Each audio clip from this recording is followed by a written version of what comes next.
দিনের সাংগঠনিক বৈঠক হয়ে গিয়েছে আর এরপর ময়দানে অভিষেক বন্দ্যোপাধ্যায়। আজ থেকেই লোকসভার প্রচার শুরু তৃণমূলের সর্বভারতীয় সাধারণ সম্পাদকের।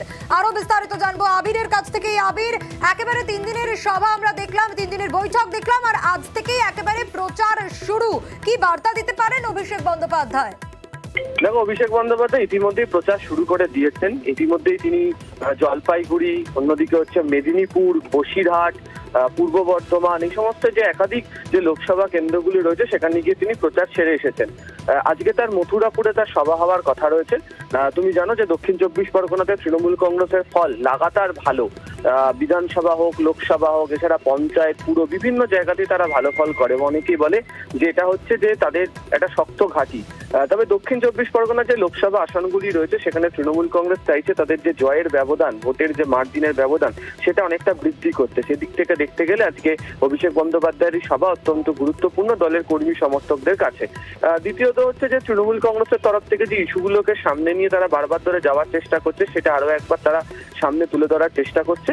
এবং গত কয়েকদিন ধরে ডায়মন্ড হারবার নিয়ে যেহেতু তিনি বৈঠক করছিলেন, বারবার ধরে তাকে রাজনৈতিকভাবে আক্রমণ করেছে হচ্ছে বিরোধী শিবিরের লোকজন, যে তার ডায়মন্ড হারবার বৈঠক নিয়ে। সেই সংক্রান্ত বার্তাও আজকে অভিষেক বন্দ্যোপাধ্যায় রাখতে পারেন বলে এমনটা মনে করা হচ্ছে। তবে মূল যে বিষয় সেটা হচ্ছে যে তুমি জানো যে একাধিক যে সভা, সেই সভা থেকে অভিষেক বন্দ্যোপাধ্যায় উল্লেখই করেছেন সেটা হচ্ছে যে কেন্দ্রীয় বঞ্চনার বিষয়, এবং সেক্ষেত্রে দাঁড়িয়ে যে অর্থ পাওয়ার কথা কেন্দ্রীয় সরকার সেই অর্থ দিচ্ছে না, এই বিষয় নিয়ে তিনি চ্যালেঞ্জ করেছিলেন। এবং তার বক্তব্য যে শ্বেতপত্র প্রকাশ করুক, সেই সংক্রান্ত বিষয়ে অভিষেকের বক্তব্যে উঠে আসতে পারে।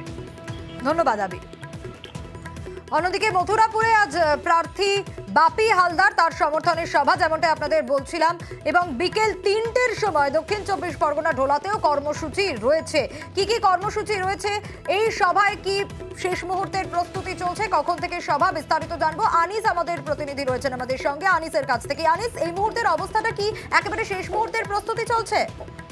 একেবারেই। দেখো, দক্ষিণ 24 পরগনা যে মথুরাপুর লোকসভা নির্বাচনী প্রচারে এই প্রথমবারই আসছেন বাপি হালদার, যিনি তৃণমূল কংগ্রেসের প্রার্থী রয়েছেন। তার সমর্থনে যে জনগর্জন সভা হবে এবং সেখানে বিকাল 3টেই তৃণমূল কংগ্রেসের সর্বভারতীয় সাধারণ সম্পাদক অভিষেক বন্দ্যোপাধ্যায় আসবেন, এবং তার আগেই শেষ মুহূর্তে প্রস্তুতি চলছে। এবং বলা যায় যে একেবারেই যে সভাস্থল রয়েছে, সভাস্থলের চারপাশে যে প্রশাসনিক নজরদারি, নিরাপত্তা বলাই যেমন মুড়ে ফেলা হয়েছে, তার পাশাপাশি বোম স্কোয়াডের যারা কর্মী রয়েছে তারা কিন্তু বিভিন্ন জায়গায় নজরদারি চালাচ্ছেন। এমনকি যে পাশে হেলিপ্যাড রয়েছে সেখানে যাতে নিরাপত্তার বিষয়টি একেবারেই ঠিক রাখা যায়, সেই জন্যই কিন্তু পুলিশ প্রশাসনের নজরদারি রয়েছে। পাশাপাশি মঞ্চ তৈরির কাজ একেবারেই শেষ বলা যায়, এবং বিভিন্ন জায়গা থেকে ইতিমধ্যেই তৃণমূল কংগ্রেসের কর্মী সমর্থকরা আসা শুরু করেছেন যে ধোলার যে জনসভা হবে।